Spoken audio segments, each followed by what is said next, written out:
Hello दोस्तों, आज हम आपके लिए लेकर आए हैं सरोज वर्मा द्वारा लिखित पारिवारिक कहानी। क्या कहा तुमने? तुम सेठ रघुवर दयाल की बेटी के संग ब्याह नहीं करोगे? अगर तुम ऐसा नहीं कर सकते तो मेरे घर में तुम्हारे लिए कोई जगह नहीं है। राम नारायण जी अपने बेटे मधुसूदन से बोले। बाबूजी, आप चाहते हैं कि मैं उस आधे दिमाग वाली लड़की से ब्याह कर लूं, तो ये कभी नहीं हो सकता। मधुसूदन बोला, तुझे जरा सी बात समझ में क्यों नहीं आती? तू अपनी छोटी सी नौकरी में अपनी तीनों बहनों का ब्याह नहीं कर सकता, और विभावरी रघुवर दयाल जी की इकलौती बेटी है। वो चाहते हैं कि विभावरी से ब्याह करने के बाद तू उनके ही आलीशान बंगले में रहे, जहाँ सभी ऐशो आराम है। राम नारायण जी बोले, आप क्यों मुझे जानबूझते भाड़ में झोंकना चाहते हैं? मधुसूदन ने पूछा। इतनी दौलत और ऐशो आराम तेरे पास खुद चलकर आ रहा है और तू उसे ठोकर मार रहा है। राम नारायण जी बोले, लेकिन बाबूजी, मैंने सुना है कि वो लड़की दिमाग से ठीक नहीं है, और ऐसी लड़की से भला मैं कैसे प्यार कर पाऊंगा? आप अपने मतलब के लिए मेरी बलि चढ़ा रहे हैं। मधुसूदन बोला, ब्याह उससे कर ले, फिर तेरे पास दौलत होगी तो प्यार करने के लिए लड़कियां भी मिल जाएगी।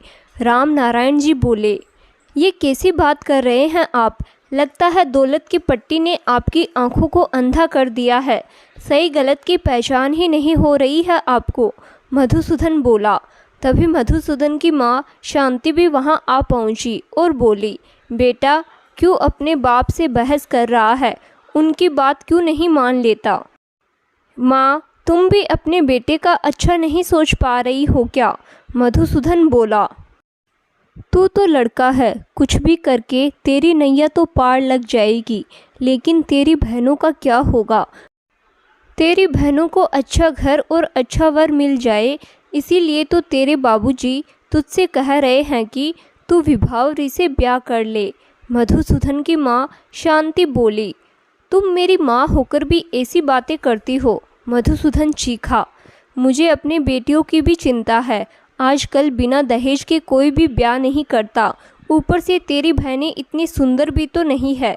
तू मान क्यों नहीं जाता बेटा? शांति बाई बोली, लेकिन मैं कैसे किसी को बिना देखे और जाने ब्याह कर लूँ? मधुसूदन बोला, तो क्या मैंने तेरी माँ को ब्याह के पहले देखा था? तो क्या तेरी माँ लूली लंगड़ी है या फिर गूंगी बहरी निकली? राम नारायण बोले, लेकिन पागल तो नहीं है ना वो? और वो लड़की जिससे आप मेरा ब्याह कराने पर तुले हैं, वो तो पागल है। मैं कैसे एक पागल के साथ अपना पूरा जीवन गुजार सकता हूँ? मधुसूदन बोला, वो पागल नहीं, बस उसमें थोड़ा दिमाग कम है, मंद बुद्धि है। राम नारायण जी ने सफाई पेश की। कुछ भी हो जाए, मैं तो उससे ब्याह नहीं करने वाला। दुनिया क्या कहेगी मुझको कि रुपयों की खातिर बिक गया और एक पागल से ब्याह कर लिया। मधुसूदन बोला, तो तू ब्याह नहीं करेगा? राम नारायण जी ने पूछा। नहीं, कभी नहीं। मधुसूदन ने जवाब दिया, मैं भी देखता हूँ कि तू ये ब्याह कैसे नहीं करता है। आज से मैं भी भूख हड़ताल पर बैठ जाऊँगा। भला मैं भी देखूँ कि तुझे अपने बाप की कोई कदर है भी या नहीं। राम नारायण जी बोले, ये तो नाइंसाफ़ी है बाबूजी, आप ऐसा नहीं कर सकते। मधुसूदन बोला, मैं ऐसा ही करूँगा। मैं देखता हूँ कि तू अपने आप को कितना 30 मार खा समझता है। राम नारायण जी बोले, आप कुछ भी कर लीजिए, मैं उस पागल लड़की से ब्याह करके अपनी ज़िंदगी खराब करने वाला नहीं। और इतना कहकर मधुसूदन बाहर चला गया। वो उस रात घर भी ना लौटा, अपने किसी दोस्त के यहाँ रात भर सोया रहा। दूसरे दिन जब वो घर लौटा तो उसके बाबूजी सचमुच भूख हड़ताल पर बैठ चुके थे, और भूख प्यास के कारण उनका ब्लड प्रेशर बढ़ चुका था। उनका जी घबरा रहा था। उनकी ऐसी हालत देखकर शांति मधुसूदन के पास आकर बोली, तेरे बाबूजी की हालत देख, उन्हें कुछ हो गया तो सबको क्या मुंह दिखाएगा? दुनिया थूकेगी तुझ पर, और अगर मैंने उस पागल से ब्याह कर लिया तो भी दुनिया थूकेगी मुझ पर। क्यों बाबूजी मुझे इस ब्याह के लिए मजबूर कर रहे हैं? मधुसूदन बोला, कर लेना बेटा ब्याह, तेरी 3 बहनें कंवारी बैठी है, जरा कुछ उनके बारे में तो सोच, शांति देवी बोली। और फिर अपने बाबूजी की हालत देखकर मधुसूदन को इस ब्याह के लिए हाँ करनी ही पड़ी। मधुसूदन के हाँ बोलते ही ब्याह की तैयारियां होने लगी और सारे शहर को खबर हो गई कि मधुसूदन रघुवीर दयाल जी की बिन माँ की मंद बुद्धि बच्ची से ब्याह कर रहा है। मधुसूदन को इस ब्याह में कोई दिलचस्पी नहीं थी, इसीलिए ना तो वो लड़की देखने गया, ना ही सगाई की रस्म हुई। बात सीधी शादी तक जा पहुंची। अब वो अपने ऑफिस जाता तो लोग कानाफूसी करते हुए कहते, हाँ भैया, सब पैसों की माया है। यहाँ तो पैसों के लिए लोग इतना गिर जाते हैं कि पागल तक को अपना जीवन साथी बना लेते हैं। ना जाने भाई इस दुनिया को क्या हो गया है, लगता है सोचने समझने की शक्ति ही चली गई है। ये सब बातें सुनकर मधुसूदन का दिमाग खराब हो जाता। घर आता तो पड़ोसी भी यही कानाफूसी करने लगते कि अब अरबपति बनने वाला है मधुसूदन, एक पागल से शादी करके। ये सब बातें सुनकर मधुसूदन के गुस्से की सीमा ना रहती। फिर धीरे धीरे करके दिन बीत ही गए और मधुसूदन की शादी का दिन आ ही पहुंचा। गैर मन से तैयार होकर मधुसूदन घोड़ी चढ़ा और बारात रघुवीर दयाल जी के आलीशान बंगले पर जा पहुंची। बारातियों की खातिरदारी बिल्कुल शाही अंदाज में हुई। महंगे उपहार और अच्छा खाना खाकर बाराती खुश हो गए, लेकिन दूल्हे मियाँ का मुंह तो अभी भी फूला हुआ था। और फिर फेरों के लिए दुल्हन मंडप में आ गई। दुल्हन की खूबसूरती देखकर एक पल को सभी बाराती स्तब्ध रह गए। ऐसा रूप लावण्य किसी ने कभी नहीं देखा था, लेकिन मधुसूदन को अभी भी कोई फर्क नहीं पड़ा था। शादी की सभी रस्में पूर्ण हो चुकी थी। चूँकि शादी उसी शहर में थी तो सभी बाराती अपने अपने घर वापस लौट गए थे। कुछ खास मेहमान बचे थे तो उनके ठहरने का इंतजाम रघुवीर दयाल जी यानी के जो अब मधुसूदन के पूजनीय ससुर बन चुके थे, उनके बंगले पर कर दिया गया था। ये तय हुआ कि विभावरी की विदाई सुबह होगी और शाम तक वो फिर अपने पति के साथ रघुवीर दयाल जी के घर लौट आएगी। सभी बचे हुए बाराती उस रात रघुवीर दयाल जी के बंगले पर ही ठहर गए और फिर मधुसूदन को भी उसके सुहाग कक्ष में भेज दिया गया, जहां मोगरे और गुलाब के फूलों से बिस्तर और कमरे को बड़ी खूबसूरती के साथ सजाया गया था। सजे हुए कमरे को देखकर मधुसूदन का पारा और भी बढ़ गया और उसे खुद से नफरत सी होने लगी कि वो और एक मंद बुद्धि को आज की रात स्पर्श करेगा। हरगिज नहीं, बाबूजी ने मेरा ब्याह तो उस मंद बुद्धि से ज़बरदस्ती करवा दिया, लेकिन मैं उसे स्पर्श कभी नहीं करने वाला। और फिर कुछ ही देर में दूध का गिलास हाथों में लेकर विभावरी कमरे में आई। उसने धीरे से टेबल पर दूध का गिलास रखा और फौरन ही मधुसूदन के पैर छू लिए। ये देखकर मधुसूदन पीछे हटा और बोला, ये क्या कर रही हो? आपके पैर छू रही हूँ जी, विभावरी बोली। तुमसे ऐसा करने को किसने कहा? मधुसूदन ने पूछा। जी, दादी कहती है कि पति भगवान का रूप होता है, उनके पैर छूने चाहिए और उनकी हर बात माननी चाहिए, इसीलिए मैंने आपके पैर छुए, विभावरी बोली। और क्या क्या कहती है तुम्हारी दादी? मधुसूदन का पारा थोड़ा कम हुआ और उसने पूछा। जी, उन्होंने कहा कि अगर मैं आपके साथ अच्छे से पेश आऊँगी तो आप मुझे बहुत प्यार करेंगे, आपकी हर बात मानूंगी तो और लोगों की तरह आप मुझे पागल नहीं कहेंगे, विभावरी बोली। मेरी हर बात मानोगी? मधुसूदन ने पूछा। जी, हमेशा आपकी हर बात मानूंगी, विभावरी बोली। तो ये रहा चादर और ये रहा तकिया, तुम नीचे फर्श पर बिछाकर सो जाओ, मधुसूदन बोला। बस इतनी सी बात, लाइए मैं अपना बिस्तर बिछाकर नीचे सो जाती हूँ। और इतना कहकर विभावरी ने फर्श पर चादर बिछाया, तकिया रखा और लेट गई। वो कुछ देर ऐसे ही लेटी रही, फिर बोली, क्या मैं ये गहने उतार दूँ? बहुत चुभते हैं। हाँ, उतार दो, मधुसूदन बोला। और फिर विभावरी एक एक करके अपनी गहने उतारने लगी। उसने अपने सिर की चुनरी एक तरफ रख दी और एक एक करके सारे गहने भी उतार दिए। बालों में लगा गजरा भी निकाल दिया, लेकिन उससे उसके बालों में लगा जूड़े का कांटा नहीं खुल रहा था। तो उसने मधुसूदन से खोलने को कहा। मधुसूदन बोला, ठीक है, इधर आओ। और जब विभावरी मधुसूदन के करीब आई तो विभावरी के बदन से आती भीनी भीनी खुशबू से मधुसूदन मदहोश सा होने लगा। इतने में जूड़े का कांटा खुल गया और विभावरी के काले घने लंबे बाल बिखर गए।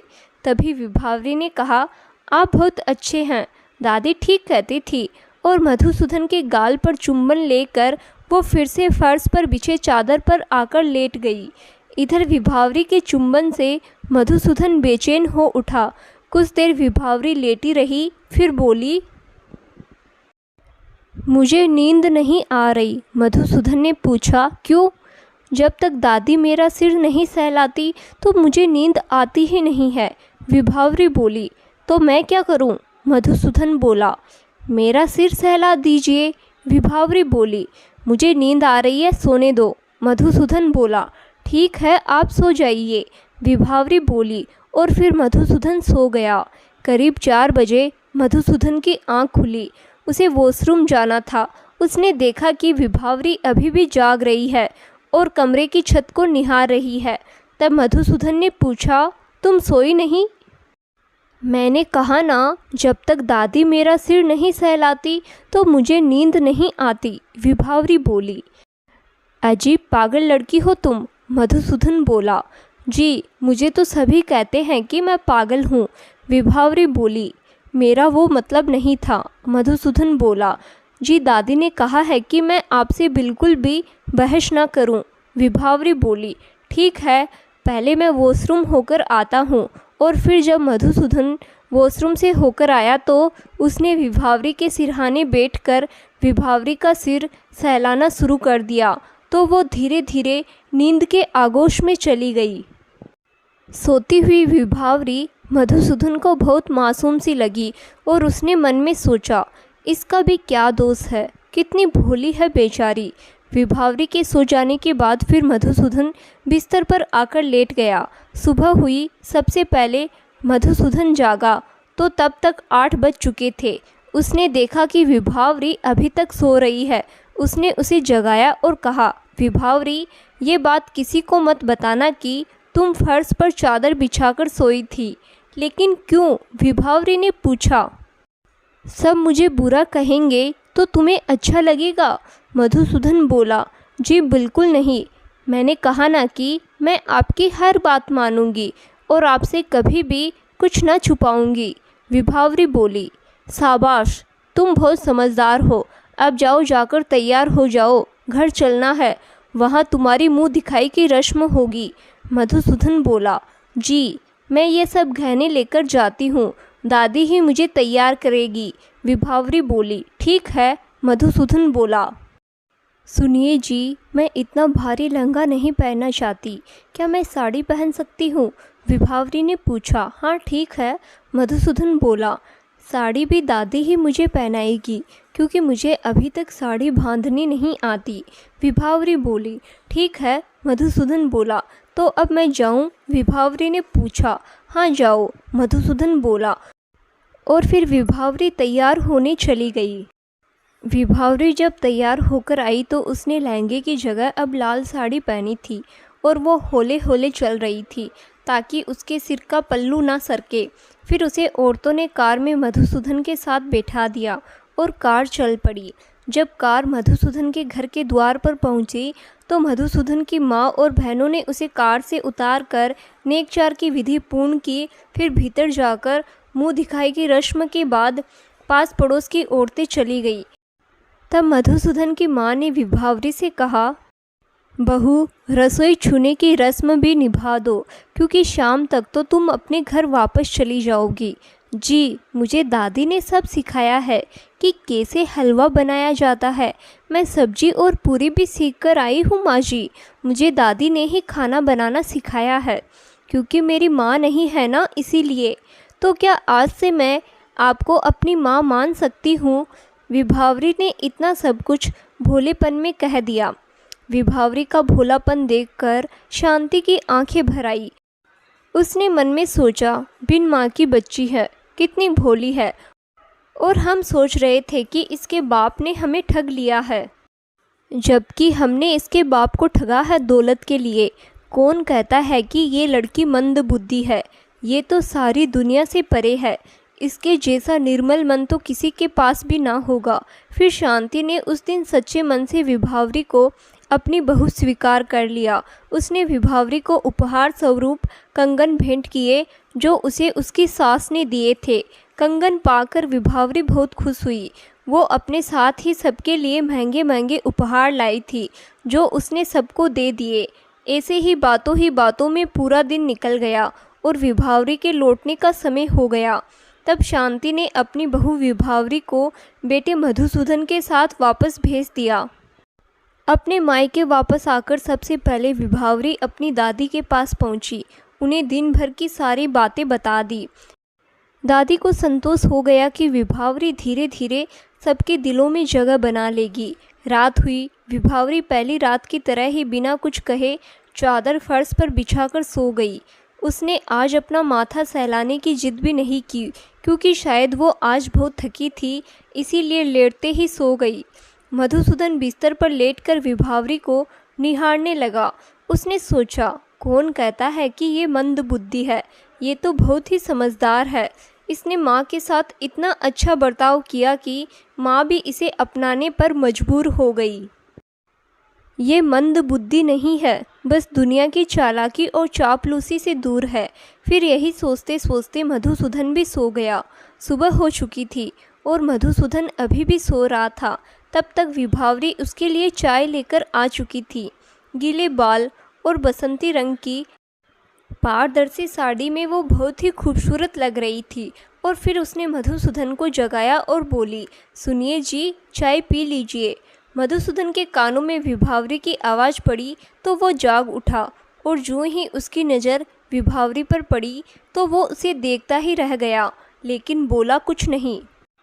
फिर जब वो तैयार होकर नाश्ते की टेबल पर पहुंचा तो उसके ससुर जी बोले, दामाद बाबू, आप लोगों के लिए वो जो रानी बाग वाला बंगला है उसे तैयार करवा दिया है। आज शाम आप दोनों वहाँ शिफ्ट हो जाइए। मैंने वो बंगला आपके नाम कर दिया है। बेफिक्र होकर आप वहाँ रह सकते हैं। मधुसूदन बोला, जी हम दोनों वहाँ शिफ्ट हो जाएंगे, हमें कोई दिक्कत नहीं।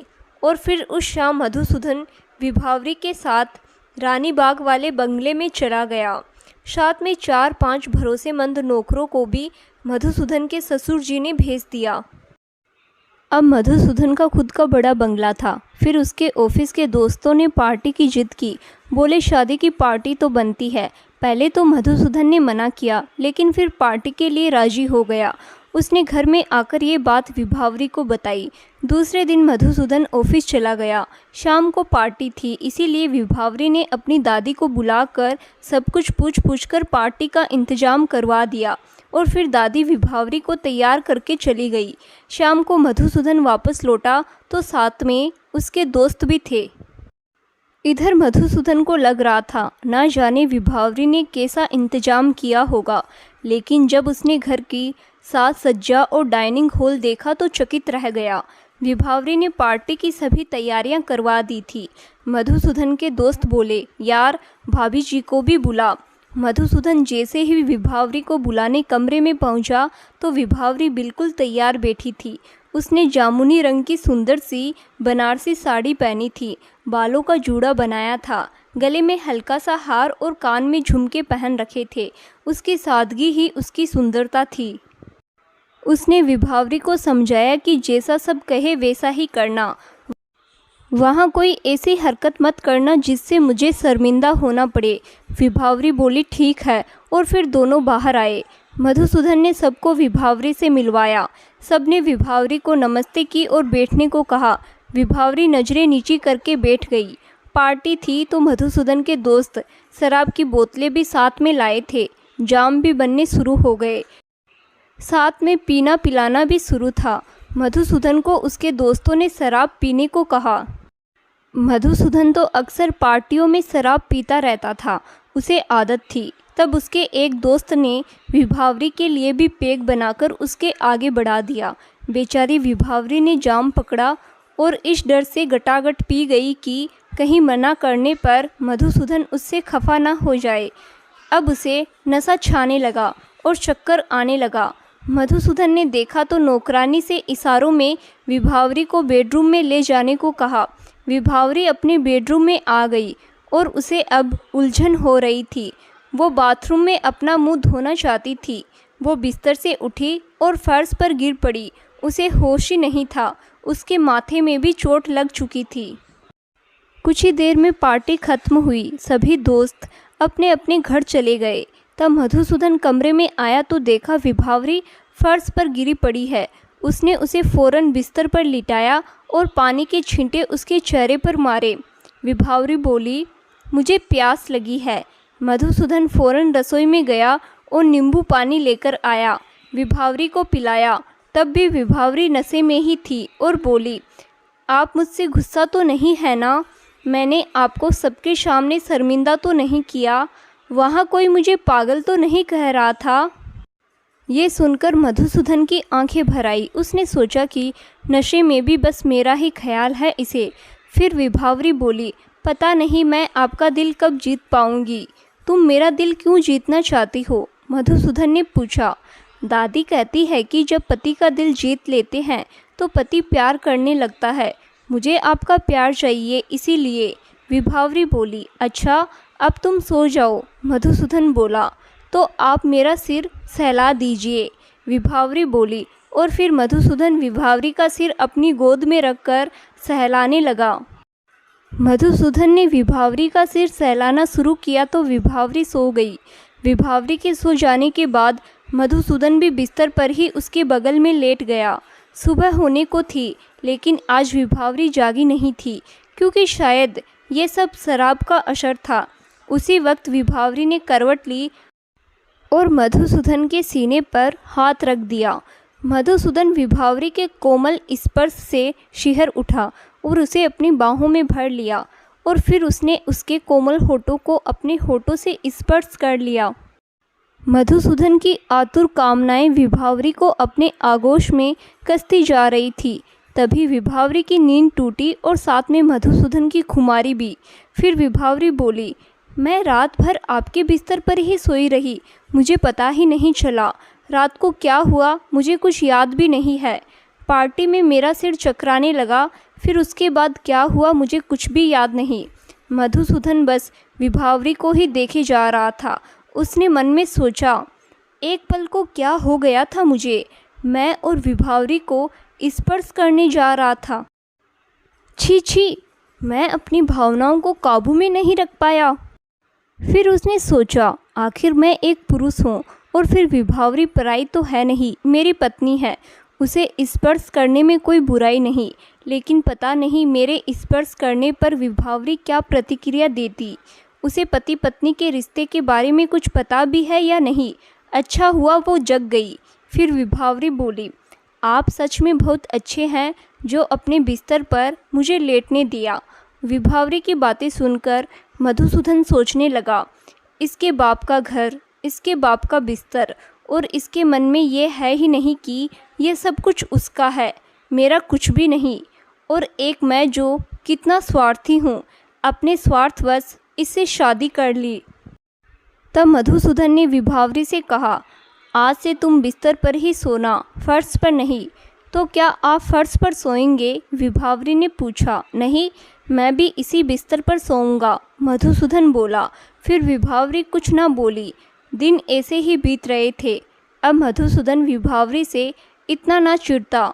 वो कोई गलती करती तो उसे प्यार से समझा देता। अब विभावरी की दादी कभी कभी उसे साइकेट्रिक के पास ले जाती और डॉक्टर से कहती कि इसे पति पत्नी के संबंधों के बारे में कुछ कुछ समझाइए। डॉक्टर बड़े प्यार से विभावरी की बातें सुनती, फिर उसे समझाती। विभावरी भी समझ जाती। डॉक्टर की बात सुनकर अब विभावरी हर चीज़ में निपुण हो रही थी। वो अपनी साज सज्जा पर भी ध्यान देने लगी थी। मधुसूदन उसे देखता और देखते ही रह जाता, लेकिन उसे विभावरी को स्पर्श करने की हिम्मत ना पड़ती।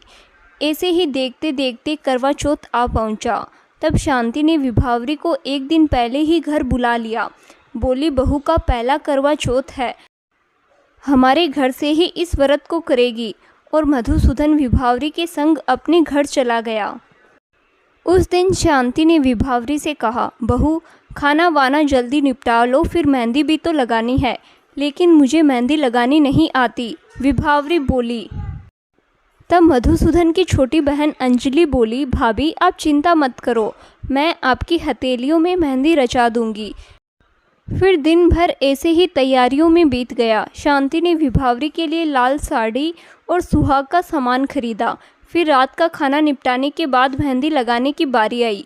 विभावरी के दोनों हथेलियों में अंजलि ने सुंदर सी मेहंदी लगाई। कुछ देर तक सब टीवी देखते रहे। फिर शांति बोली, चलो भाई सब अपने अपने कमरे में जाओ, सोने का समय हो गया है, सुबह जल्दी उठना होगा। बहू ये रहा सेब और जग भर पानी, 12 बजने से पहले ये सब खा लेना, खूब सारा पानी पी लेना, फिर दिन भर पानी नहीं मिलेगा। विभावरी ने घड़ी देखी तो बोली, अभी तो 10 बजे हैं, 2 घंटे हैं अभी। हाँ तो जा अपने कमरे में आराम कर ले तब तक, शांति बोली। और फिर विभावरी अपने कमरे में आ गई तो बाहर ही शांति ने मधुसूदन से कहा, वो तो नादान है, भोली है, तू सो मत जाना, 12 बजने से पहले उसे सेब खिला देना और ढेर सा पानी पिला देना। तब मधुसूदन बोला, माँ मैं अलार्म लगा देता हूँ, उसे उठाकर पानी पिला दूंगा। फिर मधुसूदन अपने बाबूजी से बातें करने में मस्त हो गया। काफ़ी देर बाद वो कमरे में आया, अलार्म लगाया और बिस्तर पर आकर लेट गया। तब तक विभावरी सो चुकी थी और आज उसने साड़ी पहनी थी, क्योंकि वो आज ससुराल में थी। तो उसकी दादी ने समझाया था कि जब ससुराल में रहा कर तो साड़ी पहना कर। मधुसूदन विभावरी के बगल में लेट तो गया, लेकिन उसे नींद नहीं आ रही थी। वो बस विभावरी के चेहरे को ही देखे जा रहा था। विभावरी साड़ी में बहुत ही खूबसूरत लग रही थी। विभावरी के बदन से आती खुशबू उसे बहका रही थी। वो विभावरी को अपनी बाहों में समेटना चाहता था। तभी शायद उसके मन की बात विभावरी ने सुन ली थी और उसने उसकी ओर करवट कर ली। तभी उसके लंबे खुले बाल पलटकर विभावरी के चेहरे पर आ गए। फिर विभावरी के चेहरे पर पड़े बालों को मधुसूदन हटाने लगा। चेहरे से बाल हटाने के बाद सामने उसे विभावरी के मद से भरे होठ दिखे और उसने उन्हें चूम लिया। होठों पर मधुसूदन का स्पर्श पाते ही विभावरी जाग उठी। तब तक मधुसूदन विभावरी को अपने आगोश में ले चुका था। विभावरी ने भी नानुकुर नहीं की और खामोशी से मधुसूदन के स्पर्श को महसूस करती रही। तभी एकाएक विभावरी जोर से कराई और उसके आंसू निकल पड़े। विभावरी का कहराना मधुसूदन को खल गया और उसने अपने शरीर में आए इस बवंडर को वहीं रोक दिया। उसे लगा शायद विभावरी को उसका स्पर्श अच्छा नहीं लगा। तब तक मधुसूदन विभावरी के पास से हट चुका था और करवट लेकर दूसरी ओर मुंह करके लेट चुका था। तभी विभावरी मधुसूदन से बोली, सुनिए जी। हाँ बोलो। करवट लिए ही मधुसूदन बोला, देखिए ना पीठ में दर्द हो रहा है। विभावरी बोली, तो मैं क्या करूं? मधुसूदन खिन्नता से बोला, अरे देखिए ना बहुत दर्द हो रहा है। विभावरी फिर से बोली। तब मधुसूदन उठा और विभावरी की पीठ देखी। उसने देखा कि साड़ी की सेफ्टी पिन खुलकर उसकी पीठ पर गहराई में चुभ गया था और खून बह रहा था। तब मधुसूदन को समझ आया कि विभावरी के करहाने की वजह मेरा स्पर्श नहीं, ये सेफ्टी पिन था। फिर मधुसूदन विभावरी पर चिल्लाया, जब ये पिन तुम्हें चुभ रहा था तो बोली क्यों नहीं? मैंने सोचा कहीं आप नाराज हो गए तो। विभावरी बड़े भोलेपन से बोली, ओहो तुम सच में बहुत पागल हो। फिर हंसते हुए मधुसूदन ने विभावरी को अपने गले से लगा लिया। तब तक अलार्म बोल गया। फिर मधुसूदन ने विभावरी से सेब खाने को और पानी पीने को कहा। उसके बाद उसने उसके घाव पर एंटीसेप्टिक क्रीम लगाई और उसे अपने सीने से लगा लिया। सुबह हुई। विभावरी नहा धोकर तैयार हो चुकी थी। मधुसूदन अभी भी अपने कमरे में सोया पड़ा था। फिर दोनों सास बहू नाश्ते की तैयारी में लग गई। नाश्ता बन गया तब तक मधुसूदन भी तैयार होकर आ चुका था। तो शांति बोली, बहू चल सबके लिए नाश्ता लगा दे, फिर रसोई साफ करके शाम की पूजा के लिए भी तो खाना बनाना होगा। इसीलिए तो मैंने नाश्ता थोड़ा हेवी सा बना दिया है, ताकि दोपहर के खाने से छुट्टी मिल जाए। वैसे भी आज तो बहुत काम है, ऊपर से हम दोनों का निर्जला उपवास। सबको नाश्ता करवाने के बाद तू थोड़ी देर आराम कर ले, जब काम होगा तो मैं तुझे बुला लूँगी। तुझे इतना काम करने की आदत जो नहीं है, ऊपर से आज तेरा पहला करवा चौथ का उपवास है। ठीक है माँ, आपने जैसा कहा है मैं वैसा ही कर लूँगी, विभावरी बोली। और ये क्या, तूने गहने भी नहीं पहने आज? शाम को पूरा श्रृंगार करके तैयार होना, शांति बोली। जी माँ। और फिर इतना कहकर विभावरी सबके लिए नाश्ता लगाने लगी। फिर उसने रसोई के सारे काम निपटाए और अपने कमरे में आराम करने आ गई। कमरे में मधुसूदन पहले से ही बैठा था, क्योंकि आज उसने अपने ऑफिस से छुट्टी ली थी। जैसे ही उसने विभावरी को देखा तो पूछा, तुम्हारी पीठ का घाव कैसा है? अभी दर्द है, विभावरी बोली। एंटीसेप्टिक क्रीम लगाई? मधुसूदन ने पूछा। जी मेरा हाथ नहीं पहुंचता, विभावरी बोली। लाओ मैं लगा दूं, मधुसूदन बोला। मधुसूदन ने विभावरी के घाव पर क्रीम लगाई और पूछा, प्यास तो नहीं लग रही है ना? नहीं, विभावरी ने उत्तर दिया। ऐसी कोई बात नहीं, व्रत ना रख पाओ तो बता देना। ये सब फालतू की बातें हैं कि पत्नी की भूखा रहने से पति की उम्र बढ़ती है, मधुसूदन बोला। नहीं जी, आप ऐसी बातें ना करें, मैं आपके लिए सब कुछ कर सकती हूँ, विभावरी बोली। क्यों, मेरे लिए सब कुछ क्यों करोगी तुम? मधुसूदन ने पूछा। दादी कहती है कि जो पत्नी अपने पति को प्यार करती है वो उसके लिए कुछ भी कर सकती है, विभावरी बोली। इसका मतलब है कि तुम मुझसे प्यार करती हो? मधुसूदन ने पूछा। पता नहीं, विभावरी बोली। पता नहीं का क्या मतलब है? मधुसूदन ने पूछा। दादी कहती है कि जो लड़की अच्छी होती है वो अपने पति से ऐसे नहीं कहती कि मैं तुमसे प्यार करती हूँ, विभावरी बोली। तो कैसे कहती है? मधुसूदन ने पूछा। मुझे नहीं मालूम, विभावरी ने पलके नीचे करते हुए कहा। मैं बताऊं कि कैसे कहती है? मधुसूदन बोला। हाँ बताइए, विभावरी बोली। ऐसे कहती है। और फिर मधुसूदन ने विभावरी के गाल पर चुम्बन ले लिया और विभावरी ने शर्माते हुए अपना चेहरा अपनी हथेलियों में छुपा लिया। अरे तुम तो शर्मा गई, मधुसूदन बोला। और इतने में ही मधुसूदन की बहन अंजलि ने कमरे के बाहर से आवाज़ दी, भाभी आप सो तो नहीं गई? मैं अंदर आ जाऊं? हाँ हाँ अंजलि, आ जाओ ना, विभावरी बोली। अंजलि कमरे में आकर बोली, भाभी ये 4 सेट कांच की चूड़ियाँ लाई हूँ, देखिए ना आपकी साड़ियों में से कौन सी ज़्यादा मैच होती है। जो साड़ी आप पूजा के लिए पहनने वाली है। ठीक है, मैं साड़ी निकाल लेती हूँ। वैसे मैंने 2 साड़ियाँ चुनी थी, जो ज़्यादा अच्छी लगेगी वही पहन लूँगी। साड़ियाँ देखकर ही ठीक से पता चलेगा, विभावरी बोली। और फिर विभावरी ने जो चूड़ियाँ साड़ी से ज़्यादा मैच कर रही थी, चूड़ियों का वो सेट रख लिया, बाकी के सेट उसने वापस कर दिए। चूड़ियों के बाकी सेट लेकर अंजलि कमरे से चली गई और फिर विभावरी ने आराम नहीं किया। वो अपने गहने निकालने लगी, जिन्हें वो पूजा में पहनना चाहती थी। वो अपने ऊपर लगाकर आईने में देखती और जो नापसंद आता वो साइड में रखती जाती। फिर उसने दोनों साड़ियाँ निकाली। पहली अपने ऊपर डालकर देखी तो उसे मधुसूदन ने पीछे से इशारा करके कहा कि ये अच्छी नहीं है, तो विभावरी ने उसे साइड पर रख दिया। फिर उसने दूसरी साड़ी डालकर देखी तो मधुसूदन ने इशारों में बोला कि ये बहुत अच्छी है। विभावरी ने अपने श्रृंगार का सामान एक तरफ रखा ही था कि फिर से उसे शांति ने आवाज़ दी, बहू आ जा, अब पूजा की तैयारियां शुरू करते हैं। जी माँ, अभी आई। और इतना कहकर विभावरी अपने कमरे से बाहर आकर बोली, माँ कहिए अब क्या क्या करना है? हाँ सब बताती हूँ, तू रसोई में चल, मैं आती हूँ, शांति देवी बोली। विभावरी रसोई में चली गई तो शांति मधुसूदन के पास जाकर बोली, क्यों रे, बहू के लिए कुछ उपहार लाया है कि नहीं? उपहार? वो किस लिए? मधुसूदन ने पूछा। वो इसीलिए कि उसका पहला करवा चौथ है, तो तू उसे उपहार नहीं देगा? शांति देवी बोली। मुझे तो पता ही नहीं था, इसीलिए नहीं लाया, मधुसूदन बोला। तो अब खड़ा क्या है, बाजार जाकर उसके लिए कुछ ले आ, शांति बोली। लेकिन क्या लाऊं? तुम ही सुझा दो माँ, मधुसूदन बोला। मंगलसूत्र ले आ, यही अच्छा रहेगा, शांति बोली। ठीक है, तो मैं अभी बाजार जाता हूँ। और इतना कहकर मधुसूदन बाजार जाने को तैयार होने लगा। फिर शांति देवी रसोई में विभावरी के पास चली आई। शाम होने को थी, पूजा की सारी तैयारियां निपट चुकी थी।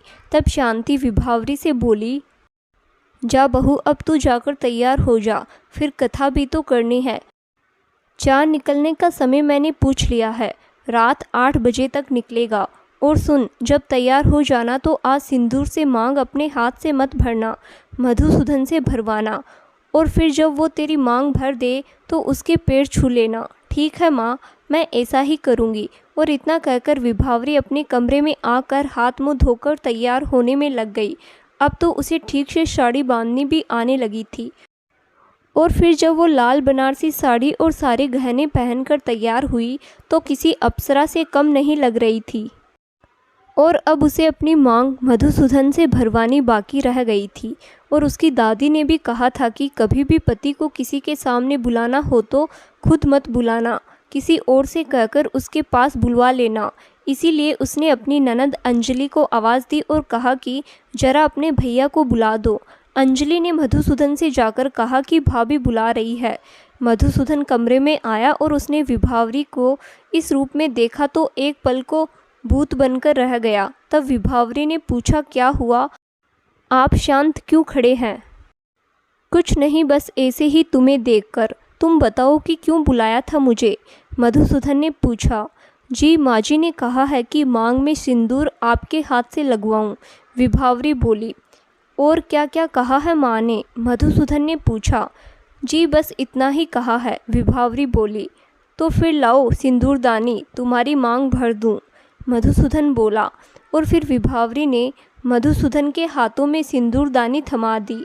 फिर मधुसूदन ने विभावरी की मांग में सिंदूर भरा तो विभावरी ने फौरन ही मधुसूदन के पैर छू लिए। मधुसूदन ने विभावरी के गाल पर चुम्बन लेते हुए कहा, हमेशा ऐसे ही खुश रहो। विभावरी मुस्कुराते हुए माँ जी और बाबूजी के पैर छूने कमरे से बाहर जाने ही लगी तो मधुसूदन बोला, जरा रुको। जी कहिए, विभावरी बोली। मैं तुम्हारे बालों के लिए मोगरे की लड़ियाँ लाया था, लाओ तुम्हारे जूड़े में सजा दूँ, मधुसूदन बोला। सच? मुझे तो मोगरे का गजरा बहुत पसंद है। हाँ, जल्दी से लगा दीजिए मेरे बालों में। और इतना कहकर फिर विभावरी खुश होकर मधुसूदन के हाथों से अपने बालों में गजरा लगवाने लगी। जब तैयार होकर बाहर निकली तो उसने पहले बाबूजी के पैर छुए, फिर शांति देवी के पैर छूने उसके कमरे में पहुंची, जहां शांति जी भी पूजा के लिए तैयार हो रही थी। और फिर विभावरी शांति देवी से बोली, देखिए माँ जी, वो मेरे लिए गजरा लाए हैं। अब शांति बेचारी क्या बोलती, बहू की नादानी पर और बेटे की दीवानगी पर मुस्कुरा दी बस। लेकिन मन में ही मन में सोचा, नालायक की अभी खबर लेती हूँ, एक गजरे में ही टरका दिया बहू को। मैंने तो सोने का मंगलसूत्र लाने को कहा था। फिर शांति देवी मधुसूदन के पास पहुँची और पूछा, तूने उसे एक गजरे में ही टरका दिया? मंगलसूत्र कहाँ है? माँ, वो तो बाद के लिए बचा कर रखा है। मधुसूदन थोड़ा शर्माया सा और सिर खुजाते हुए बोला, हाँ हाँ, सब समझ गई। बेशरम, माँ का लिहाज भी नहीं करता। और फिर शांति देवी मधुसूदन के कमरे से चली गई। शाम को विभावरी के पिताजी सबके लिए उपहार लेकर आए, जो सबके लिए विभावरी की दादी ने भेजे थे। अपने पिता को देखकर विभावरी बहुत खुश हुई। विभावरी के पिता कुछ देर बैठे, फिर चाय पीकर वापस चले गए। कुछ देर बाद विभावरी की तीनों नंदे शांति और विभावरी तैयार होकर आ चुके थे। पूजा शुरू हुई। अंजलि ने कथा बांध दी। अब कथा निपट चुकी थी। तब विभावरी ने सबके पैर छूकर आशीर्वाद लिया और शांति जी ने उसे सोने की अंगूठी के साथ एक साड़ी और श्रृंगार का सामान भेंट किया और आशीर्वाद देते हुए बोली, तेरा सुहाग हमेशा यूं ही बना रहे, जल्दी से तेरी गोद हरी हो। कथा होते होते चांद निकलने का समय हो चुका था। सब छत पर पहुँचे। कुछ ही देर में चांद निकल आया तो शांति और विभावरी ने चांद की पूजा की। चांद को अर्घ देने के बाद अपने अपने पतियों के पैर छुए। फिर दोनों ने अपनी अपनी पत्नियों को जल पिलाकर उनका व्रत तुड़वाया। फिर सबने साथ बैठकर रात का भोजन किया। फिर विभावरी की तीनों नंदे बोली, माँ और भाभी आप दोनों आराम करो, अब ये सारा काम हम निपटा लेंगे। फिर विभावरी अपने कमरे में आराम करने आ पहुँची और जैसे ही अपने गहने उतारने को हुई तो वैसे ही कमरे में मधुसूदन आ पहुँचा और बोला, पहने रहो ये सब, बहुत अच्छी लग रही हो, मैं तुम्हारे लिए कुछ लाया था। शर्माते हुए विभावरी बोली, क्या लाए हैं आप मेरे लिए? पहले आंखें बंद करो फिर बताता हूँ, मधुसूदन बोला। और फिर विभावरी ने आंखें बंद कर ली और मधुसूदन ने उसके गले में मंगलसूत्र डाल दिया। फिर मधुसूदन बोला, अब आंखें खोलो। विभावरी ने आंखें खोली और मंगलसूत्र को देखते ही बोली, बहुत ही सुंदर है। फिर मधुसूदन ने विभावरी को अपने आगोश में ले लिया। आज वो विभावरी को पूरी तरह से अपना बनाना चाहता था और विभावरी भी मधुसूदन में समा जाना चाहती थी। पति पत्नी का रिश्ता क्या होता है अब वो ये समझ चुकी थी। फिर उस रात मधुसूदन और विभावरी एक हो गए। ऐसे ही दिन गुजर रहे थे और फिर एक दिन विभावरी चक्कर खाकर गिर पड़ी। मधुसूदन घबरा गया। उसने फ़ौरन डॉक्टर को टेलीफोन करके बुलाया। डॉक्टर ने विभावरी का चेकअप किया और मधुसूदन से बोली, बधाई हो, आप पापा बनने वाले हैं। विभावरी माँ बनने वाली है। ये खबर सुनकर मधुसूदन खुशी के मारे फूला नहीं समाया। विभावरी का चेहरा भी शर्म से लाल हो गया था। उस दिन दोनों पति पत्नी बहुत ही खुश हुए और अपने अपने परिवार को ये खुशखबरी सुनाई। ये खबर सुनकर दोनों परिवार के बीच खुशियाँ छा गई। लेकिन जब ये खबर विभावरी के पिता रघुवर दयाल के भतीजे तेज प्रताप यानी कि विभावरी के चचेरे भाई तक पहुंची तो उसे ये बात बिल्कुल भी हजम ना हुई, क्योंकि तेज प्रताप को तो सालों से ये लगता आया था कि उसकी चचेरी बहन तो पागल है, मंदबुद्धि है, भला उससे कौन शादी करेगा। फिर चाचा जी को तो अपनी सारी जायदाद और कारोबार मेरे ही नाम करना होगा। लेकिन जब मधुसूदन ने विभावरी से शादी कर ली तो उसके मंसूबों पर पानी फिर गया। लेकिन जब उसने ये सुना कि विभावरी माँ बनने वाली है तो उसको तो जैसे करंट का झटका सा लगा और वो उसी वक्त वो रघुवीर दयाल जी के घर आकर उनसे बहस करने लगा और बोला, चाचा जी ये मत समझिएगा कि मैंने हार मान ली है। आप जिस दौलत और कारोबार पर नाग की तरह कुंडली मारकर बैठे हैं वो दौलत मेरे पिताजी की थी।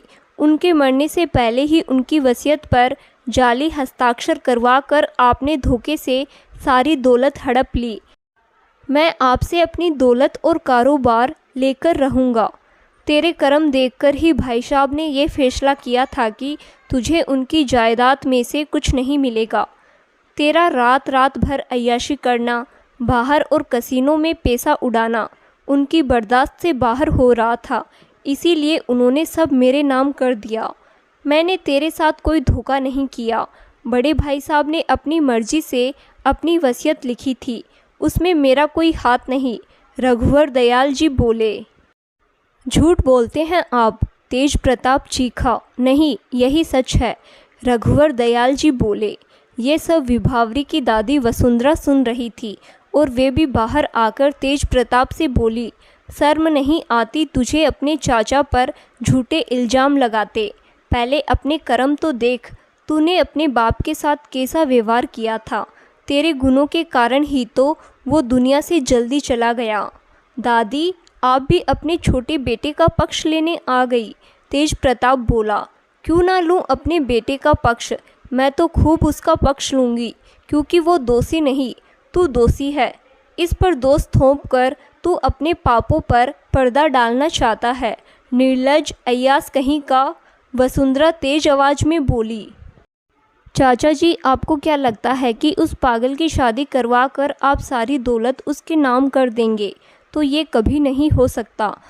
आप अभी मुझे जानते नहीं है कि मैं क्या कर सकता हूँ। तेज प्रताप बोला। चुप कर नालायक, अपनी बहन के बारे में ऐसी बातें करता है, वसुंधरा बोली। वो मेरी बहन नहीं, दुश्मन है। तेज प्रताप बोला। तू पागल हो गया है, तुझे सही और गलत कुछ भी नहीं पता है, इसीलिए तू ऐसी बातें कर रहा है, वसुंधरा बोली। आप लोगों ने उसकी शादी करवाकर अच्छा नहीं किया। तेज प्रताप बोला।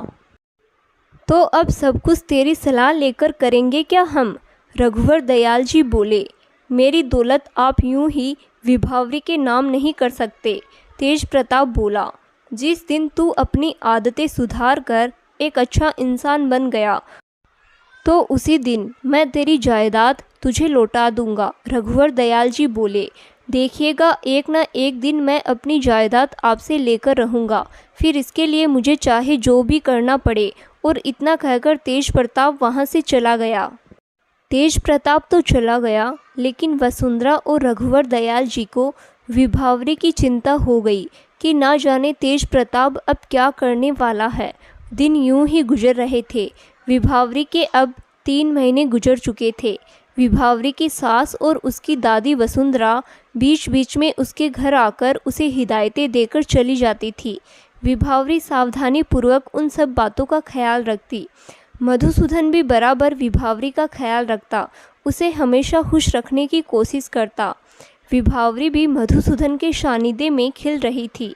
दोनों की दुनिया में केवल बहार ही बहार थी, दुखों का नामो निशान न था।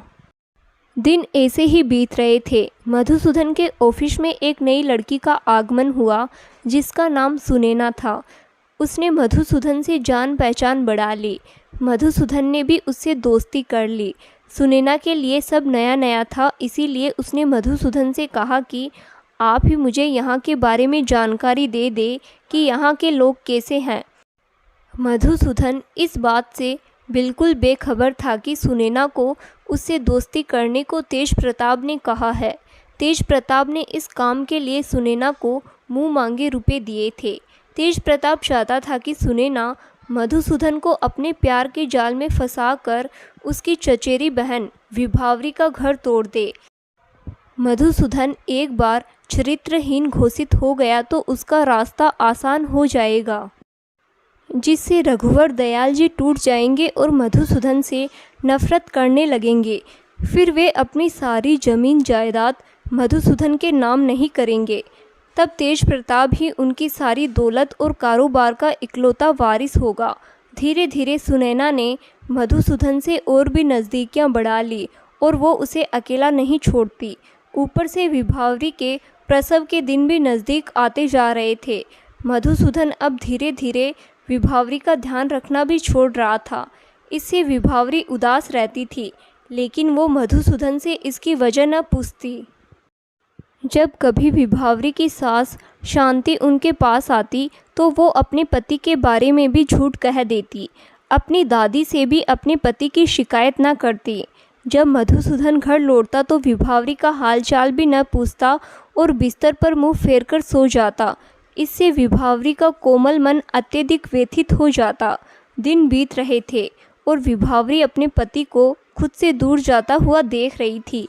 कभी कभी वो मधुसूदन की तस्वीर को अपने सीने से लगाकर खूब रोती और भगवान के मंदिर के आगे भी आंसू बहाती। और इधर एक रात सुनैना ने मधुसूदन को अपने घर पार्टी के लिए बुलाया। मधुसूदन भी तैयार हो गया। दोनों ने पार्टी की और शराब भी पी। तब सुनैना मधुसूदन से बोली, मधु, मैं तुम्हें चाहने लगी हूँ। मधु को शराब पीने के बाद भी होश था और वो बोला, लेकिन मैं तो शादीशुदा हूँ। तो क्या हुआ? शादी के साथ साथ लोग और भी रिश्ते तो रखते हैं। सुनैना बोली, लेकिन ऐसे रिश्तों का अंजाम बहुत बुरा होता है। मधु बोला, सब कहते हैं कि तुम्हारी बीवी तो वैसे भी आधी पागल है। सुनैना बोली, तुम कहना क्या चाहती हो कि तुम्हारे लिए अपनी बीवी से दगाबाजी करूं? इतना गिरा हुआ नहीं हूं मैं। मधुसूदन बोला, तुम अपनी बीवी को देखो और मुझे देखो, वो कहीं से भी मुझसे मेल नहीं खाती। सुनैना बोली, सही कहा तुमने, तुम मुझसे मेल नहीं खाती। उसका मन हीरे की तरह पारदर्शी है और तुम्हारा मन कोयले की तरह काला। मैं यहाँ और नहीं बैठ सकता, मैं अपने घर जा रहा हूँ। और इतना कहकर मधुसूदन सुनैना के घर से चला आया। मधुसूदन जब सुनैना के घर से चला तो सुनैना को इस तरह से मधुसूदन का जाना बिल्कुल भी अच्छा नहीं लगा। उसने मन में सोचा कि उस पागल के लिए मधुसूदन ने मुझे ठुकरा दिया। उसकी इतनी हिम्मत, मैं इस बात का बदला मधुसूदन से ज़रूर लेकर रहूँगी। और फिर दूसरे ही दिन वो तेज प्रताप से मिली और उससे बोली, मैंने बहुत कोशिश की लेकिन वो मेरे हाथ आता ही नहीं है। तुझे मैंने इस काम के लिए मुंह मांगे दाम दिए हैं। जब तू एक मर्द को अपने काबू में नहीं कर सकती तो तेरी ये खूबसूरती किस काम की। तेज प्रताप बोला, अरे वो उस पागल को बहुत चाहता है और उसे धोखा नहीं दे सकता। सुनैना बोली, ये तू क्या कह रही है? मुझे मेरी दौलत वापस पाने के लिए मधुसूदन को सबकी नज़रों में गिराना ही होगा। तेज प्रताप बोला, मैंने ये सब करके देख लिया लेकिन वो नहीं फिसला। सुनैना बोली, कुछ भी हो तुझे उसे पटाना ही होगा। मुझे मेरी दौलत हर हाल में वापस चाहिए। तेज प्रताप बोला, ये तो बिल्कुल ही नामुमकिन है। वो मेरी अदाओं पर नहीं फिसला तो क्या करूं? रात की हरकत के बाद तो शायद वो मेरा मुंह भी देखना ना पसंद करे। सुनैना बोली, तो ऐसा करो तुम जाकर उससे माफ़ी मांग लो। तेज प्रताप बोला, तुम यह क्या कह रहे हो? वो बहुत ज़्यादा गुस्सा है मुझसे, वो मुझे माफ़ नहीं करेगा। सुनैना बोली, कर देगा। तुम उसके घर जाकर उससे माफ़ी मांग लो, वो सच में तुझे माफ़ कर देगा। तेज प्रताप बोला, ठीक है तो मैं कोशिश करूँगी। तो अब मैं चलूँ? और इतना कहकर सुनैना वहाँ से चली आई। और फिर दूसरे दिन सुनैना मधुसूदन से ऑफिस में जाकर मिली, लेकिन मधुसूदन ने जैसे ही सुनैना को देखा तो उससे किनारा कर लिया। सुनैना ने मन में सोचा कि मधुसूदन कुछ ज़्यादा ही गुस्सा हो गया रात वाली बात से, इसे मनाने के लिए कोई और ही तरीका निकालना होगा। फिर एक शाम वो तेज प्रताप के कहे अनुसार उसके घर माफ़ी मांगने के लिए गई, लेकिन वो उस समय घर पर नहीं था। विभावरी को लेकर डॉक्टर के पास मंथली चेकअप के लिए गया था और सुनैना मायूस होकर उसके घर से चली आई। फिर ऐसे ही कई दिन बीत गए लेकिन तब भी मधुसूदन ने सुनैना को कोई भाव ना दिया। फिर एक दिन लंच के समय सुनैना ने मधुसूदन को अकेला देखा और उसके पास जाकर बोली, अब कब तक रूठे रहोगे? माफ़ भी कर दो, तुम्हारी हरकत माफ़ करने के लायक नहीं है। मधुसूदन बोला, ठीक है हो गई गलती, प्यार ना करो मुझसे लेकिन दोस्त होने का हक तो ना छीनो।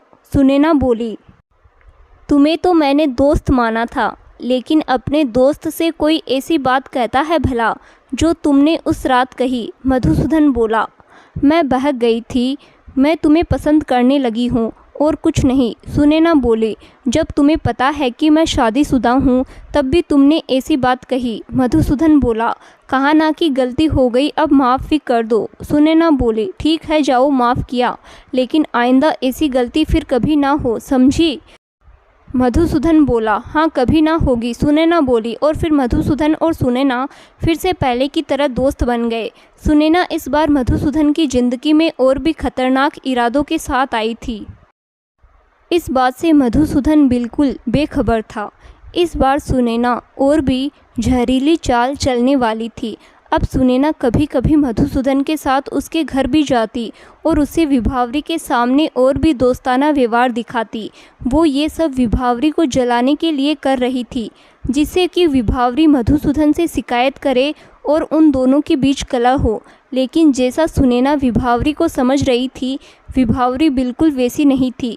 वो बहुत ही संयमी और पारदर्शी हृदय वाली थी। सुनैना का यूं मधुसूदन के संग अतरंग होना उसे अच्छा तो नहीं लगता था, लेकिन वो मधुसूदन से कहती कुछ भी नहीं थी। कभी कभी बातों ही बातों में सुनैना मधुसूदन के गले लग जाती। जहाँ मधुसूदन बैठा हो वहीं बैठती और हर संडे वो मधुसूदन के साथ गुजारती। कभी तो उसके घर लंच पर आ जाती तो कभी उसे अपने साथ शॉपिंग पर ले जाती और विभावरी से यह कहती कि मैं तुम्हें भी साथ ले चलती, लेकिन तुम्हें इस हालत में बाहर ले जाना ठीक नहीं है ना।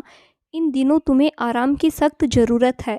तुम्हारा होने वाला बच्चा सही सलामत रहे, इसके लिए तुम्हारा घर पर रहना ही ठीक होगा। और विभावरी सुनैना की बात सुनकर अपना मन मसोस कर रह जाती।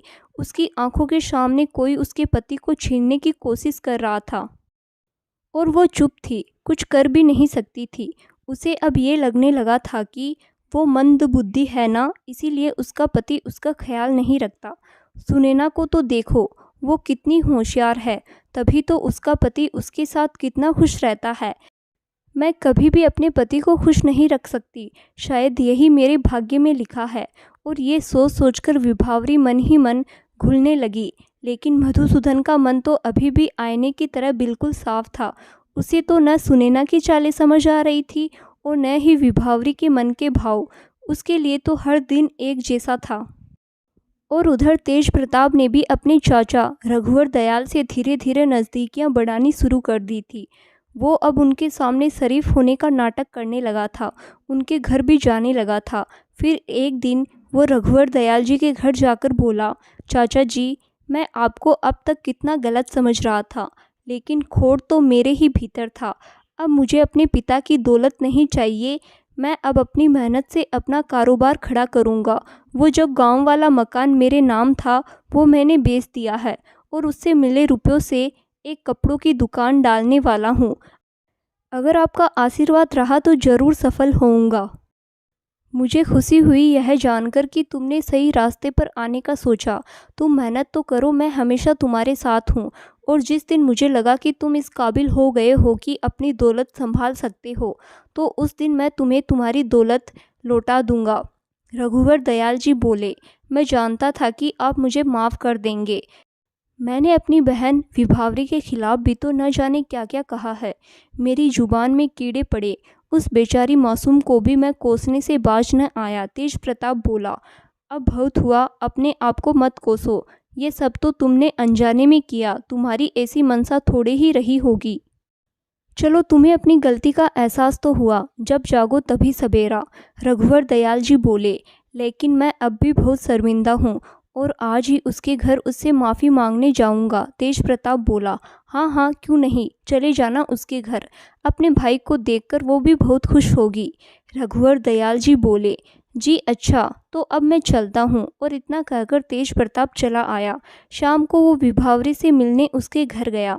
उसे देखकर पहले तो विभावरी थोड़ी परेशान हुई, लेकिन जब तेज प्रताप बोला, मुझे माफ़ कर दो मेरी प्यारी बहन, दौलत के लालच में मैं अंधा हो गया था, लेकिन अब मेरी आंखें खुल गई है, इसीलिए तो तुमसे मिलने चला आया। कैसी हो मेरी बहन? जब विभावरी ने तेज प्रताप के मुंह से ये शब्द सुने तो वो फूली ना समाई और बोली, बैठो तेजा भैया, मैं अभी तुम्हारे लिए मिठाई लेकर आती हूँ। अरे पगली, मिठाई तो मैं भी लाया था, मैं तो बस अपनी प्यारी बहन से मिलने आया था। तेज प्रताप बोला, हाँ हाँ, बैठती हूँ, तुम्हारे साथ और ढेर सारी बातें करूँगी तुमसे। तुम पहली बार मेरे घर आए हो तो खातिरदारी तो बनती है ना। विभावरी बोली। और फिर उस दिन विभावरी ने तेज प्रताप की खूब खातिरदारी करी। विभावरी ने अपने बड़े भाई के साथ बैठकर ढेर सारी बातें की। उसके जाने के बाद जब शाम को मधुसूदन घर लौटा तो उसने उसे बताया उसके बड़े भाई तेज प्रताप आए थे। तब मधुसूदन बोला, आज के पहले तो कभी भी तुमने उनका जिक्र नहीं किया, अचानक कहाँ से ये तुम्हारे बड़े भाई पैदा हो गए? पहले भैया का हम लोगों के प्रति व्यवहार अच्छा नहीं था, इसीलिए पापा उनसे दूरी बनाकर रखते थे। विभावरी बोली, तो अचानक कैसे तुम्हारे भैया का व्यवहार तुम्हारे लिए बदल गया? मधुसूदन ने पूछा। वो तो पता नहीं, लेकिन आज तो उन्होंने मुझ पर बहुत प्यार लुटाया। विभावरी बोली, तुम बहुत भोली हो विभावरी, तुम्हारे भैया के इरादे मुझे कुछ ठीक नहीं लगते। मधुसूदन बोला, आपको गलतफहमी हो रही है, अब भैया सुधर गए हैं, इसीलिए तो मुझसे मिलने आए थे, वो आपसे भी मिलना चाहते थे। विभावरी बोली, ठीक है, तुम्हें लगता है कि भैया सुधर गए हैं तो अब मैं क्या बोलूँ, तुम भाई बहन का मामला है, मेरा ज़्यादा बोलना कुछ ठीक नहीं लगता। मधुसूदन बोला। ऐसे ही 2-4 दिन के बाद शाम के समय विभावरी के पापा उनसे मिलने आए और विभावरी से बोले, मैं सोचता हूँ कि अब सारी दौलत तुम्हारे भाई तेज प्रताप के नाम ही कर दूँ, वो सुधर जो गया है। हाँ हाँ पापा, बिल्कुल सही, वो ही तो असली वारिस है उस खानदान के। विभावरी बोली, बस तेरी राय पूछने आया था कि तुझे कोई ऐतराज़ तो नहीं। विभावरी के पापा बोले, भला मुझे क्या ऐतराज़ हो सकता है, ये तो मेरे लिए बड़ी खुशी की बात होगी। विभावरी बोली, अच्छा लगा ये जानकर कि तूने उसे माफ़ कर दिया। विभावरी के पापा बोले। उस समय घर का दरवाज़ा खुला था और तब तक मधुसूदन घर आ चुका था और उसने दोनों बाप बेटी के बीच हो रही बातें सुन ली थी। मधुसूदन को ये सुनकर बहुत बुरा लगा कि उसके ससुर रघुवर दयाल जी सारी दौलत तेज प्रताप के नाम करना चाहते हैं। उसे ये गलतफहमी हो चुकी थी, क्योंकि रघुवर दयाल जी तो केवल तेज प्रताप के पिता की दौलत उसे लौटाने को कह रहे थे। मधुसूदन दुखी मन से भीतर आया और उसने रघुवर दयाल जी के चरण स्पर्श किए। फिर यह कहकर अपने कमरे में चला गया कि सर में दर्द है, मैं आराम करने जा रहा हूँ। रघुवर दयाल जी को ये आम सी बात लगी और उन्होंने इसे गंभीरता से नहीं लिया। लेकिन मधुसूदन को ये बात चुभ गई थी कि जिस दौलत की वजह से उसने पागल विभावरी से शादी की, अब वही दौलत उसके हाथ से छूटती जा रही है। उसे इस बात की उम्मीद बिल्कुल नहीं थी कि उसके ससुर सारी दौलत तेज प्रताप को दे देंगे, और आज से पहले तो उन्होंने कभी तेज प्रताप का जिक्र भी नहीं किया था। वो इस बात को दिल से लगा बैठा था। अब उसके मन में रघुवर दयाल जी और विभावरी के लिए घृणा घर करने लगी थी। आज से पहले तक तो उसे ये लगता था कि रघुवर दयाल जी की सारी दौलत उसी की है और वो अपनी तीनों बहनों का ब्याह बड़ी धूमधाम से करेगा। उस दिन रघुवर दयाल जी तो अपनी बात कहकर चले गए और उस बात का मधुसूदन ने गलत अर्थ निकाला, और अब इस गलतफहमी ने विभावरी और मधुसूदन के बीच एक नफरत की दीवार खड़ी कर दी थी। अब मधुसूदन को विभावरी के भीतर खामियां ही खामियां नजर आने लगी थी और वो उससे बहुत खींचा खींचा सा रहने लगा था।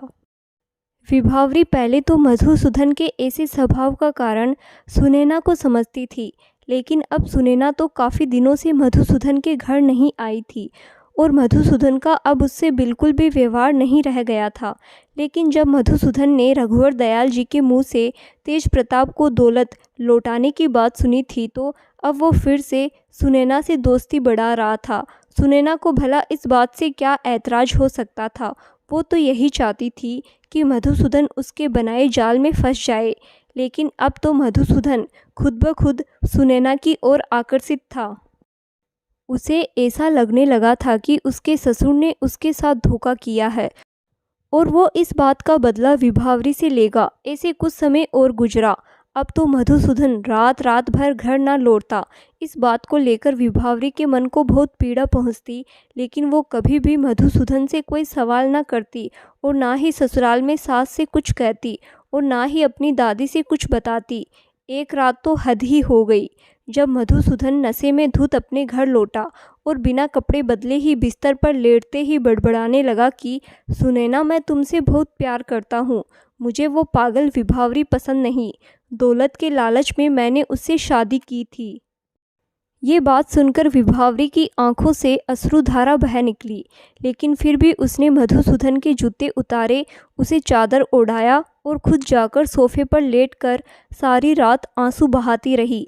अब सुनैना बहुत खुश थी, क्योंकि उसे मधुसूदन को अपने करीब लाने के लिए कोई मेहनत ही नहीं करनी पड़ी। मधुसूदन खुद ब खुद उसके करीब आ चुका था। ये खबर उसने तेज प्रताप को सुनाई तो तेज प्रताप की खुशी की सीमा ना रही। उसने सुनैना से कहा, मुझे पहले पता होता कि अच्छा बनने का नाटक करने से इतना फ़ायदा होगा तो मैं ये नाटक पहले ही कर लेता। लेकिन मधुसूदन तुम्हारे पास खुद ब खुद आ गया। इसका मतलब उसके मन में कुछ ऐसा चल रहा है जो किसी को नहीं पता। कुछ तो हुआ है, कोई तो बात है जो मधुसूदन को इतना खटक रही है। इसीलिए तो वो विभावरी से दूरियां बना रहा है। हमें क्या, हम दोनों को तो इस बात से फ़ायदा हो रहा है। सुनैना बोली। सही कहती हो, तेज प्रताप बोला। एक बात पूछूं, सच सच बताओगे? सुनैना बोली। तुम बाद में मुझसे शादी करोगे ना? सुनैना ने पूछा।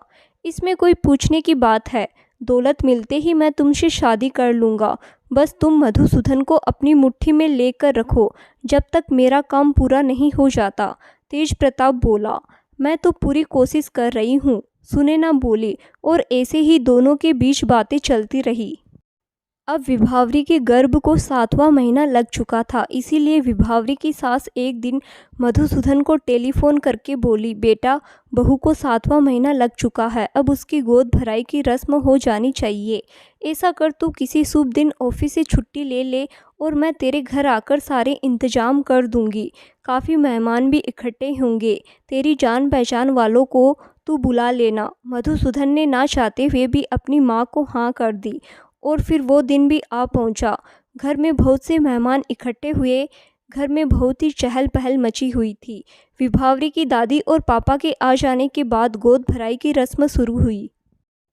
इसके बाद सभी मेहमानों का खाना शुरू होने लगा। खाना खाने के बाद एक एक करके सभी मेहमान चले गए। आखिरी में तेज प्रताप, रघुवर दयाल जी और विभावरी की दादी भी चले गए। सब निपटते निपटते रात हो चली थी। तब विभावरी की सास उससे बोली, चल अब तू भी खाना खा ले और मधु को भी खाने के लिए बुला ले। ठीक है माँ, बस अभी बुलाकर लाती हूँ, विभावरी बोली। मैंने अभी उसे लॉन की तरफ जाते हुए देखा है, वहीं होगा, विभावरी की सास बोली। ठीक है माँ। और इतना कहकर विभावरी सजी धजी सी मधुसूदन को बुलाने लॉन में पहुंची, लेकिन वहां पहुंचते ही उसके कदम ठिठक गए। वहां सुनैना और मधुसूदन झूले में बैठकर कुछ बातें कर रहे थे, जो कि विभावरी ने सुन ली थी। सुनैना ने मधुसूदन से पूछा, हम साथ साथ कब रहेंगे? मैं अब तुम्हारे बिना एक पल भी नहीं रह पाती। मैं भी यही चाहता हूँ मेरी जान, बस बच्चा होने तक रुक जाओ, उसके बाद मैं उसे तलाक देकर तुमसे शादी कर लूँगा। मधुसूदन बोला, सच्ची कहते हो? और इतना कहकर सुनैना मधुसूदन से लिपट गई। तभी एकाएक सुनैना की नज़र विभावरी पर पड़ी और वो मधुसूदन से अलग होते हुए बोली, अरे विभावरी, तुम कब आई? मैं तो इन्हें खाना खाने के लिए कहने आई थी, माँ बुला रही है आपको, जल्दी से आ जाइए। और फिर विभावरी ने इतना ही कहा और चली गई। मधुसूदन को लगा कि विभावरी ने सब सुन लिया है और वो सबसे ये बात कह देगी, लेकिन ऐसा कुछ नहीं हुआ। विभावरी ने अपनी चुप्पी नहीं तोड़ी और वो ऐसे व्यवहार करती रही जैसे कुछ हुआ ही नहीं है। ऐसे ही 1 महीना और गुजर गया। अब विभावरी की सास विभावरी के पास आकर रहने लगी थी, उसका ख्याल रखने के लिए, क्योंकि घर पर तो विभावरी की 3 नंदें थीं घर संभालने के लिए। इसीलिए विभावरी की सास घर की तरफ से बिल्कुल बेफिक्र थी। माँ के घर पर रहने से अब मधुसूदन थोड़ा सावधान हो गया था और वो सुनैना से भी अब कम मिलने लगा था और शराब पीकर भी नहीं आता था। घर पर भी समय से आ जाता था, लेकिन उसका व्यवहार अब भी विभावरी के लिए रूखा था। उधर विभावरी को ये लगता था कि वो और लड़कियों की तरह अक्लमंद नहीं है, मंद बुद्धि है, इसीलिए उसका पति उसे नहीं, सुनैना को पसंद करता है। उसने मन में सोच लिया था कि बच्चा होने के बाद वो स्वयं ही मधुसूदन से तलाक लेने को कह देगी। अब विभावरी का 9वां महीना बस खत्म होने को था। डॉक्टर ने कह दिया था कि अब किसी भी दिन प्रसव पीड़ा हो सकती है, आप इनके पास ही रहे, कहीं भी ना जाए। विभावरी की सास तो वैसे भी उसका बहुत ख्याल रखती थी। अब उसने अपनी एक बेटी अंजलि को भी साथ बुला लिया था। दोनों हर वक्त विभावरी के साथ साये की तरह लगी रहती। फिर एक दिन सुनैना ने तेज प्रताप से कहा कि वो उसके बच्चे की माँ बनने वाली है। ये सुनकर तेज प्रताप के चेहरे का रंग उड़ गया, लेकिन फिर कुछ सोचकर उसने सुनैना से कहा, ये तो बहुत अच्छा हुआ, अब तुम ये इल्ज़ाम मधुसूदन पर लगाकर उसके घर में आग लगा सकती हो, लेकिन इतना गंदा इल्ज़ाम मैं उस पर नहीं लगा सकती, मेरा ज़मीर गवारा नहीं करता। सुनैना बोली, जब पूरी बाजी मेरे हाथ में आने वाली है तो तू ये कैसी बातें कर रही है? ज़्यादा नाटक मत कर। तेज प्रताप चीखा। क्या मधुसूदन पर ऐसा इल्ज़ाम लगाना ठीक रहेगा? सुनैना ने पूछा। सही गलत कुछ भी नहीं, मुझे अपनी दौलत चाहिए, वो भी किसी भी हाल में। तेज प्रताप बोला, लेकिन मैं ये नहीं कर सकती, ये बच्चा तुम्हारा है, मैं मधुसूदन पर कैसे इल्ज़ाम लगा सकती हूँ? सुनैना बोली, तो तू फिर मेरे किसी काम की नहीं, तेज प्रताप बोला। सुनैना ने इतना सुना तो उसे अपने लिए खतरा महसूस हुआ और वो बाहर की ओर भागी। तब तेज प्रताप बोला, भागती कहाँ है? आज मैं तुझे नहीं छोड़ूंगा। और फिर तेज प्रताप ने अपने गुंडों को आवाज़ लगाई, हीरा, शंभू, लाखन कहाँ गए सब? उस लड़की का पीछा करो, जब तक सब सुनैना के पीछे गए तब तक सुनैना सड़क पार कर भागने लगी। वो जल्द से जल्द पुलिस चौकी पहुंचना चाहती थी अपनी जान बचाने के लिए। उसे पता था कि आज तेज प्रताप उसे नहीं छोड़ेगा। इसी आपाधापी में वो एक मोटर से टकरा गई। सुनैना का एक्सीडेंट होते ही वहां भीड़ इकट्ठा हो गई और तेज प्रताप के गुंडों को वहां से भागना पड़ा। मोटर वाले ने फौरन ही अपनी मोटर से सुनैना को अस्पताल पहुंचाया। तब तक पुलिस को भी खबर लग चुकी थी और वो अस्पताल पहुंच गए उस मोटर वाले के ड्राइवर को पकड़ने के लिए। कुछ ही देर में सुनैना को होश आया। तब डॉक्टर बोले, सॉरी, हम आपके बच्चे को नहीं बचा सकते, लेकिन आपकी हालत ठीक है, आपको कुछ नहीं हुआ। तब डॉक्टर ने उस मोटर वाले से कहा कि अब आप पेशेंट से मिल सकते हैं। साथ में पुलिस भी गई। उस मोटर वाले ने जैसे ही सुनैना को देखा तो बोला, तुम मधुसूदन के ऑफिस में काम करती हो ना? उस दिन मैंने तुम्हें विभावरी की गोद भराई की रस्म में देखा था। वो कोई और नहीं, विभावरी के पापा रघुवर दयाल जी थे। और फिर सुनैना ने अपना बयान पुलिस को दिया और पूरी घटना कह सुनाई। मैं भागते हुए इनकी मोटर से जा टकराई, इनमें इनका कोई दोष नहीं है। खबर सुनकर रघुवर दयाल जी ने फौरन ही पुलिस से कहा कि वो तेज प्रताप को गिरफ्तार करे। और फिर वे सुनैना से बोले, बेटा घबराओ नहीं, तुम्हारे इलाज का पूरा खर्च मैं उठाऊंगा। तुम अब किसी भी बात की चिंता मत करो, तेज प्रताप तुम्हारा कुछ भी नहीं बिगाड़ पाएगा। इसके बाद वे मधुसूदन के ऑफिस पहुंचे, उसे सारी बात बताई। तब मधुसूदन को अपनी गलती का एहसास हुआ कि वो अपने ससुर जी और विभावरी को कितना गलत समझ रहा था। तभी मधुसूदन के ऑफिस का टेलीफोन बजा और मधुसूदन ने टेलीफोन उठाया तो पता चला कि विभावरी को प्रसव पीड़ा हो रही है और उसे उसकी मां ड्राइवर के साथ मोटर में अस्पताल ले गई है। टेलीफोन रखते हुए मधुसूदन बोला, मैं बस कुछ ही देर में अस्पताल पहुंचता हूं। जब रघुवर दयाल जी को ये पता चला तो उन्होंने मधुसूदन से कहा कि वो भी साथ चलेंगे। फिर दोनों रघुवर दयाल जी की मोटर से अस्पताल पहुंचे। वहां मधुसूदन की माँ और बाबूजी टहल टहल कर खुशखबरी के आने का इंतजार कर रहे थे। कुछ ही देर में नर्स बाहर आकर बोली, बधाई हो, लक्ष्मी आई है। माँ और बच्ची दोनों स्वस्थ है। रघुवर दयाल जी ने मारे खुशी के अपने गले की सोने की चेन उतार कर नर्स को दे दी। मधुसूदन ने भी अपना सारा बटुआ नर्स के हाथ पर उड़ेल दिया। तब तक विभावरी की दादी और मधुसूदन की बहनें भी अस्पताल पहुंच गई थी। फिर कुछ देर में सब बच्ची और विभावरी से मिलने पहुंचे। बच्ची बहुत ही खूबसूरत थी, बिल्कुल विभावरी की तरह। बच्ची को देखकर सबका जी खुश हो गया और विभावरी की दादी सबसे बोली, अब माँ और बाप को भी अपनी बच्ची से अकेले में बात कर लेने दो, अब हमारा यहाँ क्या काम। सब हंसते हुए कमरे से बाहर निकल गए। तब मधुसूदन बोला, विभावरी मैं तुमसे कुछ कहना चाहता हूँ। तब विभावरी बोली, हाँ मुझे पता है कि आप क्या कहना चाहते हैं। यही ना कि अब बच्चा हो गया है तो आप मुझसे तलाक लेकर सुनैना से शादी करना चाहते हैं। ये बात तो मुझे न जाने कब से पता थी। आप जहाँ चाहेंगे मैं साइन कर दूँगी। मैं बस आपकी खुशी चाहती हूँ। मैं बस इतना चाहती हूँ कि आप हमेशा खुश रहे और अगर आपकी खुशी मेरे साथ रहने में नहीं है तो कोई बात नहीं। वैसे भी मैं आपके लायक नहीं हूँ, मंदबुद्धि हूँ और लड़कियों की तरह होशियार नहीं हूँ। बस आप कभी भी मेरी वजह से दुखी ना हो।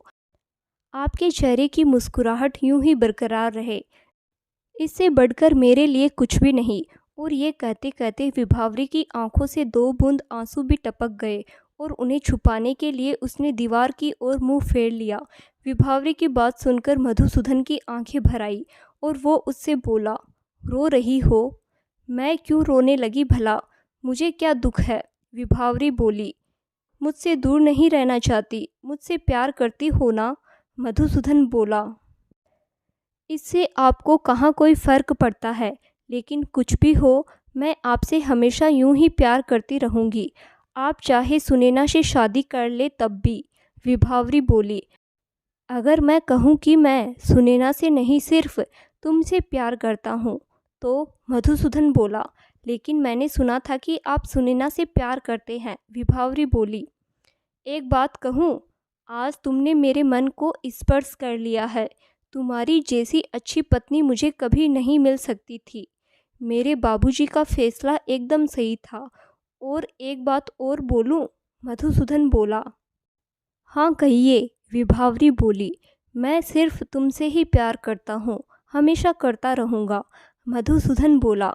तो क्या करूँ? विभावरी बोली।